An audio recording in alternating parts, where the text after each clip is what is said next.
Ralochama Africa, King David Mashabela was on the Dr. Season Pofu Welsh podcast, that's the Smwx, and he spoke about something that touched my heart. He spoke about an unequal society, and he broke it down so nicely that even a layman can understand it. So I want to discuss this issue because for me, when he spoke about that society, I was looking at the African continent at large. And when he spoke about you having a braai in your house and your neighbor is hungry, they smell the food, they hear the noise, they hear the music, they hear the laughter, they hear the plates and everything, and they are hungry. Eventually, your neighbors are going to jump that wall. I want to link that to the 50 Ethiopians that were said they were human trafficked to our country. I want to show you how important that African countries develop in pairs, if not in groups. Because alone, isolated, like an island, there is no African country that will develop alone and keep its hungry neighbors out. So I want us to speak about that. King David, really, his knowledge on politics, his experience on podcasting and everything is something that we admire as the young podcasters that look up to him. So thank you to Dr. Season Pofu Welsh for having him on the podcast. Let's talk about that and much more. Welcome to King Said So, Africa's one land, one language, one currency, one army on King Said So. Africans can unite. Your Pan-Africanist podcast. Enjoy.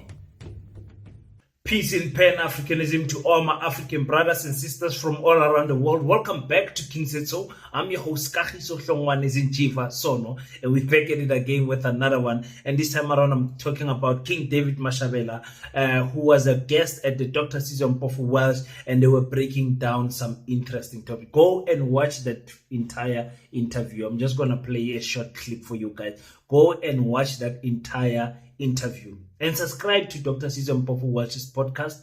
Also, make some time to subscribe to King David's podcast. They're always having interesting interviews on both of their platforms. So make sure that you don't miss anything that is coming from there. So ladies and gentlemen, let me start with the invitation to you guys to buy the tickets to the Gala dinner. But if you don't want to hear it from me, maybe you will hear it from the Queen herself, the host of the Gala dinner, Unequal Mazwai. This is what she had to say. Hey, this is Unequal Mazwai. Join me at the Paseta Gala dinner on the 2nd of May out in Kimberley. Please get your tickets quickly because they're running out. Just go to the Paseta website, PASETA, or the King Said So podcast channel, YouTube, and on Twitter to get all the details. It's 1,000 Rand a ticket or 10,000 for the table. Just buy a ticket. Buy the whole table, guys. It's going to be a beautiful network of Pan-Africanists. We're busy building a university. Oh, it's a school, actually. We're building a Pan-Africanist school. So please come through. Let us build. It's about AfriForum Fela by Zangdilo for their people. Please support baseta.co.za and go get your tickets. Peace out. So yes, guys, thank you so much for everyone that has purchased the ticket. The last 2 days, ticket sales has been very good. So thank you so much, ladies and gentlemen. Don't wait till last moment, ladies and gentlemen. Don't wait. One of these days, I'll be announcing that the event is sold out. One of these days. I don't want to lock you outside. So please make sure that you purchase. Please make sure you make inquiries, make your calls for the guest houses and everything. You are going to struggle with space, ladies and gentlemen. Already with the rooms that we have booked, they are almost full. So make sure that you make your inquiries, ladies and gentlemen, so that we can assist you, get your accommodation and everything. It's going to be fun. Now, I want to speak about this beautiful knowledge that King David Mashabela was dropping here. Some deep knowledge. Every time, if you've been following my podcast for some time, you know I speak about the integrated border system. The advanced integrated border system. What is that? Is the system where we interlink African countries via their departments, meaning that the Department of Home Affairs will link with each other. Meaning, I've seen with the matters that happened in Shoshanguve there. There was the issue of the Zimbabwean person who has committed a crime and everything.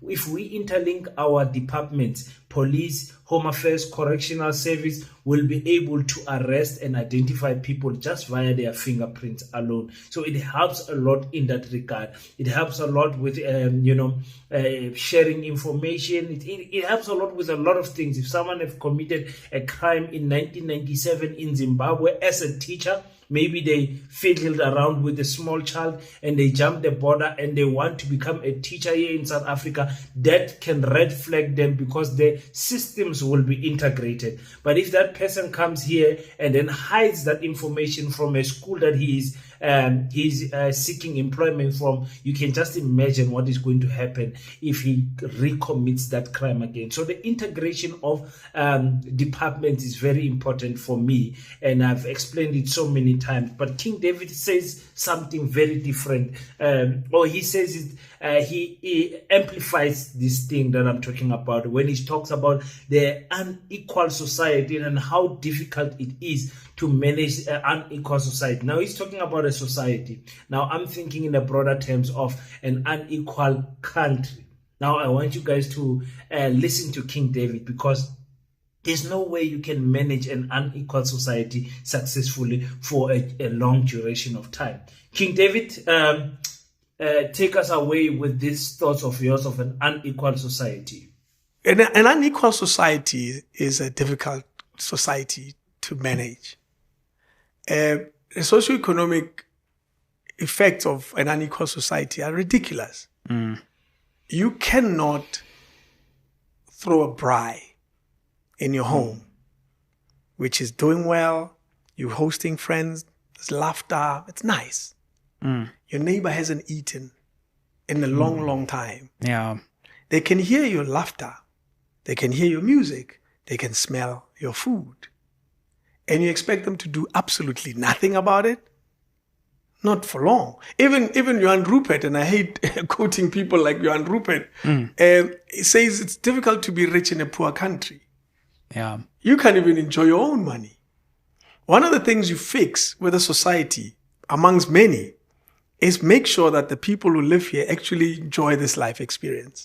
If they don't necessarily enjoy it, but it's comfortable. It's safe to walk in the streets. There are opportunities, there are job opportunities, and all in all. It then solves the bigger problem.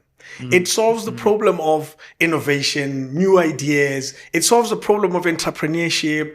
It reduces levels of crime. It reduces levels of drug use, and all. And we know that we live in a country that is heavily politicized. We view South Africa's reality from a political lens. Absolutely. We are hungry, it's politics. We didn't get lights, it's politics. Our water is dirty, it's politics. And so forth and so forth. And sometimes you find that it's just bad management. But it becomes a political story immediately. That means our political heads, if they don't realize this, their role is much, much bigger than winning the next election. Their role is much, much bigger than being a president of the country. It's the entire system, because we were promised a better life. And South Africans have never forgotten that. It's so interesting how King David breaks this down. I like how he put this thing in words, and I'm going to copy that theory that he's dropping there going forward, because an unequal society is very difficult to manage. Guys, I know we South Africans don't want to hear this, because South Africans believe like we need to solve South African problems and we need to make sure that we fix our country. Julius Malema was saying the other day, Zimbabweans, go back to Zimbabwe, solve your issues there. We are busy with our own problems here and all of that. It does not work like that. It does not work like that. You are not this simple example that King David is making to say, guys, you can't build a big wall in the township next to shacks.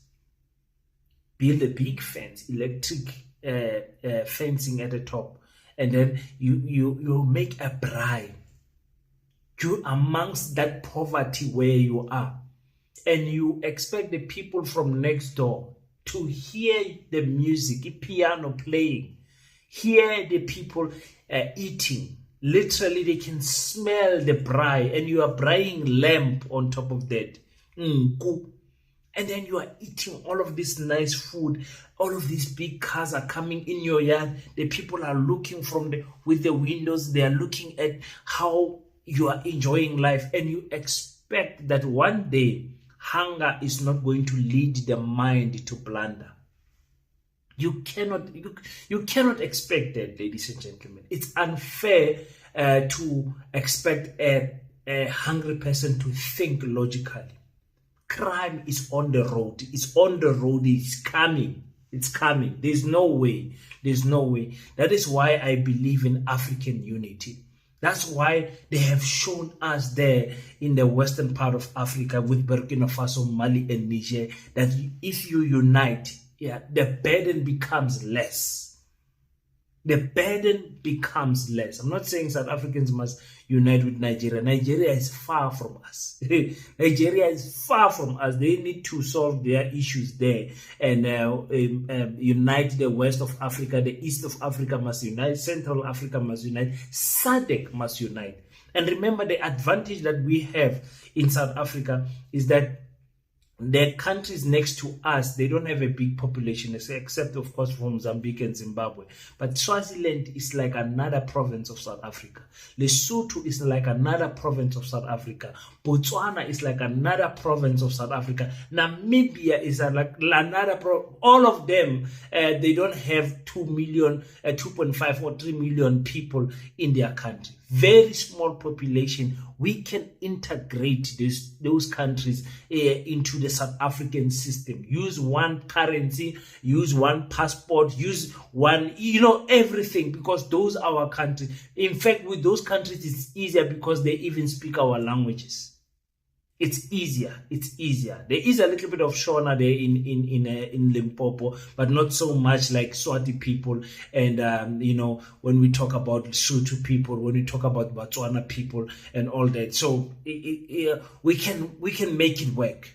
It is difficult to be rich in a poor country. It is difficult, ladies and gentlemen, to be rich in the township.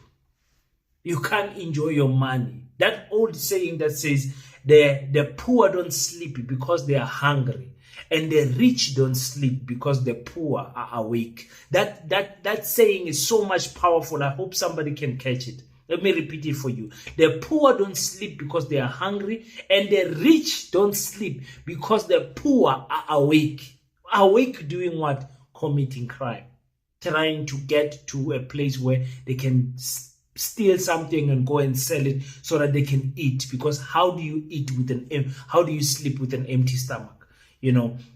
So we see this. We saw the Ethiopians. We saw the Ethiopians that have been trafficked to South Africa. We're supposed to believe that rubbish. They are trafficked to South Africa, running away there, finally finding freedom. I don't know what is the economical situation of Ethiopia, because I know they've got like the best airport in Africa right now, if I'm not mistaken. They are not at the stage where we can compare them to Zimbabwe and Lesotho. Ethiopia, I'm wondering, why is it that we've got so many Ethiopians in South Africa? And the problem with Ethiopians is that, yes, they consider themselves as African, but they don't consider themselves as black. They can be the same skin color as us, but they don't consider themselves as black. Darker complexion Ethiopians face discrimination like nobody's business there in Ethiopia. And in Somalia also, all these countries, Indian or whatever, the darker the complexion is, Sudan, wherever, the harder the people accept you. So we as Africans, black, when I say Africans, I mean black, we suffer everywhere we go. So the Ethiopians are here. What are they coming to do here? They've heard It's easy to open a tuck shop here. It's easy to survive here. The locals will protect you. The locals will buy from you. It's easy to survive in South Africa. It's only South Africans that don't necessarily see that as true. But it's easy to survive in South Africa.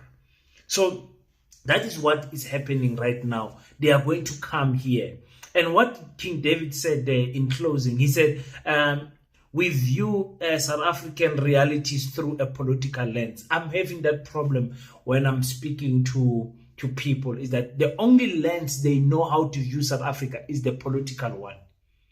Imagine I tell you, there is a strategy in our company that we've been using for 30 years, but that strategy has not bear fruits for us.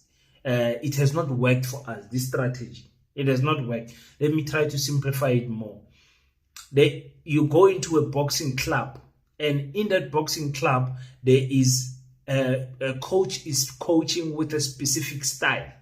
In that soccer team, the coach is coaching with a specific style, a theory that he's teaching to the boxers, to the soccer team, and they have not won for 30 years. But the players, children, still believe that style, that theory of that team can win them a game one day. That is what we have. Like people who are entrenched and who are rooted and grounded into politics, they don't see that this thing is not working for us. It's been 30 years. What do you think? What miracle do you think is going to happen? Politicians are going to be pastors. You think because your party is not in, when your party gets in, it will change everything. You actually believe that. We have to take those lenses off and wear a different lens, society lens, development, social, economical, or something. We have to wear a different lens and look at life as a South Africans differently. I'm going to tell you something that is very profound, because in that thing of saying no, we view things differently. Okay. Before I say that, let me get into the next clip of King David, because I want to drop a bomb for you guys. I want to drop something that's going to challenge your level of thinking when it comes to how we live in South Africa. And King David actually covers it on this very next clip, that the promises that were made through the billboards about jobs and everything in 1994. Yes, these things of job has been promised since 1994. And King David put it like this. South Africans have never forgotten that. They've never forgotten that there were billboards and posters in 1994 that said jobs, jobs, jobs. Those billboards and posters said a better life for all. Those messages are still stuck because that was the transition. Nobody forgets the person that taught them how to drive. Because you remember the transition. You don't forget moments like that are so pivotal in your life experience. And our transition, we were told life will get better. It didn't. And in all reality, you always sometimes wonder, where do these guys live? Don't they drive on the same roads we drive on? Yeah. Don't they stop at the same intersection where there's a homeless guy who's directing traffic? Don't they stop at the same intersections? It's all those things. You wonder if they have their own different route, how they get home. So those realities, if we don't solve socioeconomic issues, the fundamentals, money, education, hospital. My mom is in hospital. It's been a weird experience. And it's all those realities. And I prefer public hospital for that matter, particularly Steve Biko. And I'll tell you why. It's an academic institution that has many doctors, not just one. So the opinion of a doctor is not just the one guy that you're paying. It's many other doctors that look at a situation and discuss it and have opinions. And this advice I was given by a doctor friend of mine who said, academic hospitals are better because of this one advantage. That means South Africans need more of that type of stuff. Absolutely. We cannot live in a society that cannot hire doctors. We cannot live in a society where countries need our doctors more than we need our doctors. So imagine, ladies and gentlemen, since 1994, we've been promised jobs. It's how many years later? 31, 32 years later, we're still being promised jobs. Through what? The lenses of politics. Because politicians are eating themselves. It's a job, it's no longer a calling. Before 1994, politics was a calling because there was no monetary benefit to it. In fact, you were risking your life to become a politician. My grandfather told me that just to go to an ANC gathering, it was arranged about 2 a.m. in the morning. You have to move in the dark just to get somewhere and gather, strategize, and then go quickly before one of the mpimpies, black mpimpies like Abu Prince, sings the songs to the white police, and they come, they find you guys there. So since 1994, we've been promised a better life. No, a better life will come, and I'm not one of those people that says the ANC has done nothing. The ANC has done a lot, ladies and gentlemen. They have done a lot, Shem, but try. But we know as South Africans, we could have done so much more if there was no this corruption, if there was not this thing. And another thing is, again, the impact of apartheid. People don't consider that. The impact of Mongena izibhekele wena ungabhekela abantu bakho, because even during the apartheid they were rewarding some clever blacks. We see Abu Prince. You see how Prince was attacking Abu Penny. They reward those types of blacks because they sing the right hymn that makes their master happy. So now it says in the transitions we were promised jobs, and then he asked another crucial question: where do these politicians live? Don't they travel the same roads and travel this see what we are seeing with our own eyes? Now listen to this, gentlemen, ladies and gentlemen. We experience South Africa difference. And I heard this from a Angolan friend of mine who said, King, you South Africans live in South Africa. We foreigners live through South Africa. We make a living in South Africa. You guys live in South Africa. It depends which class you are in. Then you will view South Africa differently. The poorest of the poorest view South Africa as a shithole. Middle class are struggling like nobody business. And then you've got those ones who don't know how much one loaf of bread is.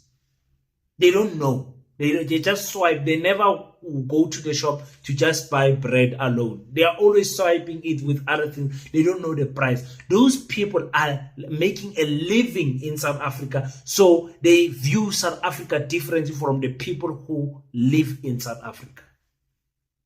I hope you guys understand it. We want to have Africans that make a good living through Africa, not Africans that are just living in Africa. Are you a human being or are you a human being? Are you busy being something or are you just a human? You are just being here. Hey. So that thing, it's such a big thing to me. I was like, hey, this is big. When my Angolan friend said, we make a living through South Africa. I came here in South Africa. I found you guys here. I'm a millionaire because of South Africa. When you are living in South Africa, you can't break through, And for them, we can't say no. They are like our colonizers. They got historical advantages that they gained through land and everything. Came here, could not even speak English. You could speak Portuguese. I was sitting with him and teaching him English words. For the first 6 months he was in South Africa, he was learning English, because he could not communicate with Portuguese. We don't have time for Portuguese here in South Africa. So, yeah, I love Mashabela, King David. He really broke it down for me nicely. We have to talk about AfriForum being kicked again out of the appealing that issue of kill the poor, kill the farmer song. How nice, man, when the courts are on our side. And it's funny how people say, we're going to take you to court, but when the court make a decision, then they want to challenge the court. I wonder where they're going to go now. Why don't they just sing, make that racism that they know they have. Like Ronaldo Hues. You remember the clip that got him in trouble because of this same song? Hey, Zakala, my faith, Zakala. Guys, let me go and rest. It's Friday. I'll make that other video before Friday finish, I promise you. Thank you so much for tuning in, guys. Until we meet again, don't forget to pray. But after you pray, stand up, African child. Do your best so that God can do the rest. Peace in Pan-Africanism. I salute you.